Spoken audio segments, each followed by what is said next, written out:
Bienvenido a una serie de reflexiones sobre el primer año del gobierno del presidente Gustavo Petro. Sin duda, y ya comenzaron las publicaciones y los análisis sobre este primer año. Sin embargo, dado que como todos lo mencionan, es el análisis del primer gobierno de izquierda o de origen socialista o basado en ideas socialistas que hay en Colombia, y eso es un dato muy importante. Es posible que hoy sea extraño encontrar, digámoslo, en América, países que nunca hayan tenido un gobierno de izquierda, lo cual quisiera decir que en todo el siglo XX no lo tuvieron. Insisto, sería muy raro.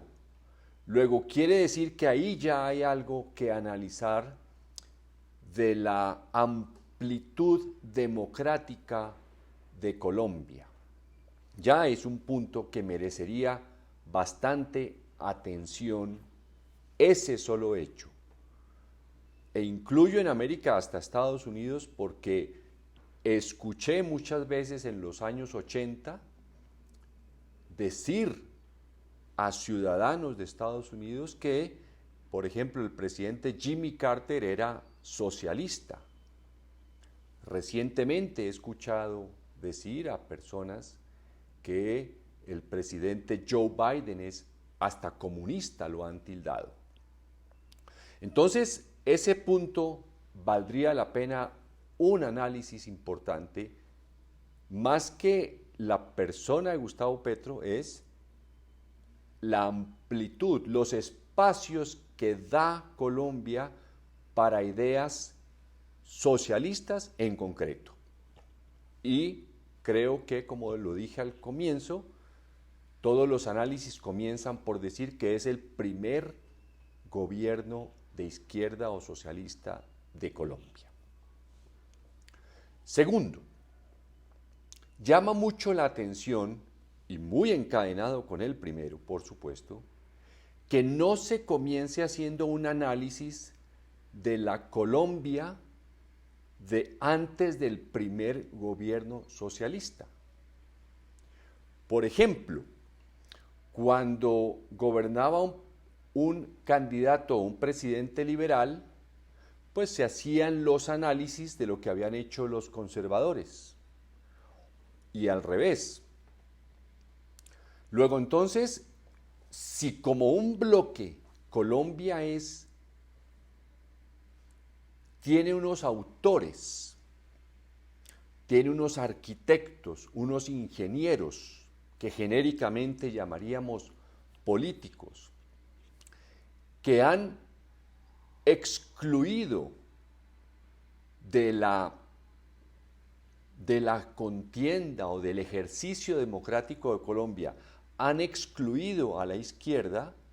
Luego tenemos que decir que la Colombia de hace un año, del 7 de agosto, había sido construida exclusivamente por políticos, ideólogos, personas que o bien excluían las ideas socialistas o bien también imponían exclusivamente las ideas del polo ideológico, si hablamos de bipolaridad, del polo ideológico contrario a las ideas socialistas.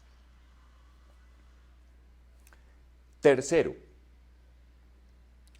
es muy importante que cada uno de nosotros, y en esto no estoy dando una clase para usted porque respeto inmensamente, primero, su individualidad, su singularidad mental, como ve la realidad. No conozco su edad, por supuesto, no conozco sus influencias, Pero desde mi historia personal, yo le puedo contar con total, casi certidumbre, que desde que yo nací he oído que en Colombia la violencia es una constante en el actuar político.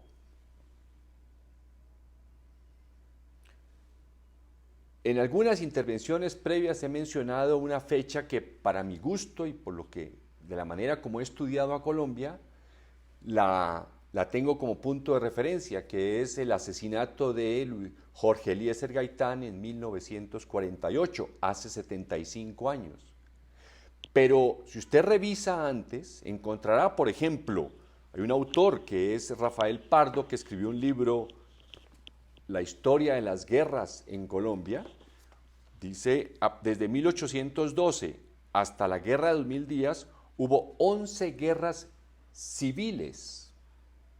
¿Cómo se construye un país recientemente independizado y que en los primeros 88 años se dedique a las guerras civiles? Obviamente no es una dedicación consciente, pero sí nos habla de la naturaleza mental de los seres políticos que tomaron el poder una vez se independizó Colombia, y esos seres cuyos apellidos todavía hoy sus descendientes ocupan cargos importantes y se los han tenido muchos cargos en las clases dirigentes de este país, todavía están ellos.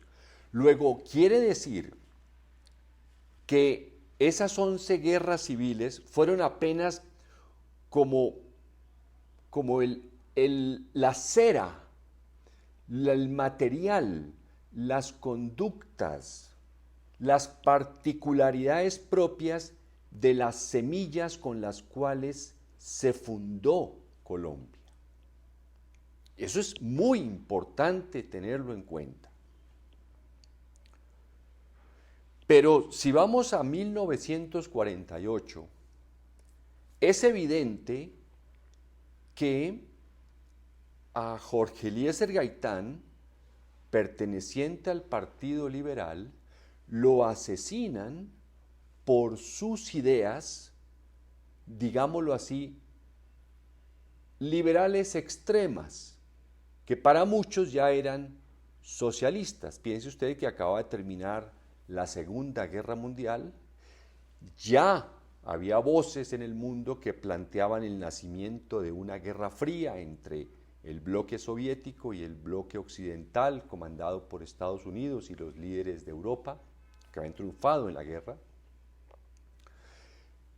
Luego, uno puede entender muy fácilmente, y digo uno me refiero a mí, como le digo, no reclamo que usted lo vea así, que había un umbral de tolerancia muy bajo a esas ideas que en una siguiente intervención las trataré de analizar genéricamente primero. Un umbral muy bajo, digo, para reaccionar con esa violencia que emerge de esas 11 guerras civiles como una especie de cultura con la cual se va a construir este país, para actuar contra esas ideas llamadas ya socialistas. Es decir, a la izquierda no se la tolera, primero.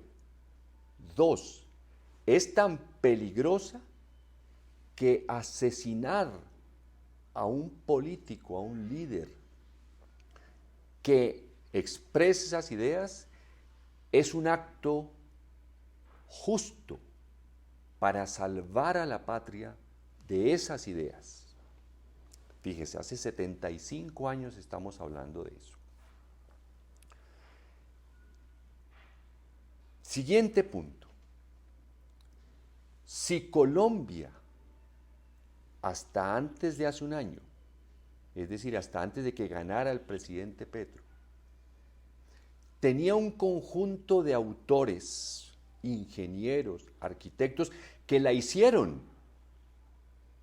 Ellos no pueden decir ahora que la Colombia que recibió el gobierno actual no es responsabilidad de ellos, o ellos no responden por esa Colombia, o ellos no tuvieron nada que ver en hacer esa Colombia. Es lo que ellos hicieron. Y las personas excluidas durante décadas fueron las que eligieron al que piensan que ahora los va a incluir. Finalmente, para esta primera reflexión, hace 40 años o un poco más, quizá más, por supuesto, pero como le digo, es lo que tengo mucho en la memoria, y esto quiero más tratarlo no como una clase de historia, sino como una conversación en la que expongo mis vivencias históricas de Colombia. Hace unos 40 años yo he vivido la creciente importancia del narcotráfico, pero en especial de los líderes del narcotráfico, llamados capos, criminales, narcotraficantes, como usted lo quiera mencionar, o la palabra que esté familiarizado. Pero hay unos líderes del narcotráfico que al comenzar acumularon mucho dinero,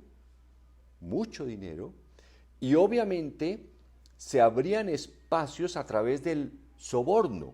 Es la manera como usualmente el delincuente, cuando tiene mucho dinero, compra conciencias.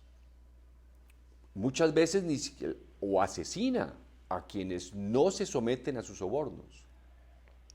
En estos 40 años, esos líderes del narcotráfico que primero eran fácilmente identificables, como pasó con Pablo Escobar y muchos otros, ya después, ya hoy no se identifica, ya es difícil identificarlos porque ellos fueron infiltrando, fueron mezclándose y fueron confundiéndose de tal manera con las clases dirigentes, porque es que el narcotráfico compra a las clases dirigentes, el narcotraficante no va a invertir nunca en sobornar a alguien que no tiene poder.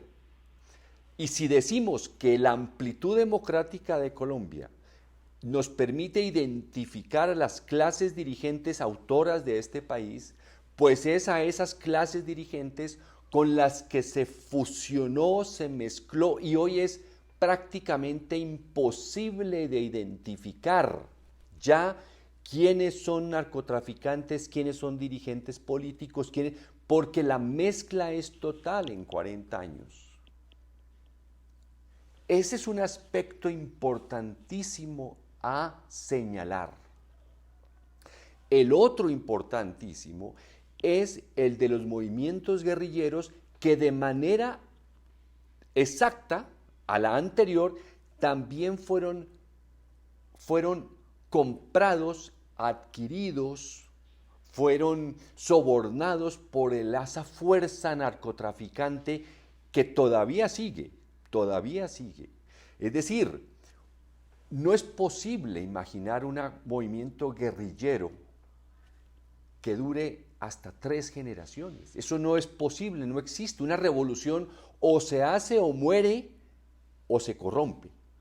No es un movimiento guerrillero, no dura tantos años, no se tiene que convertir en algo, o en un partido político, o en un movimiento criminal, o desaparece, pero no puede ser lo mismo, no puede continuar siendo un movimiento revolucionario, se degrada.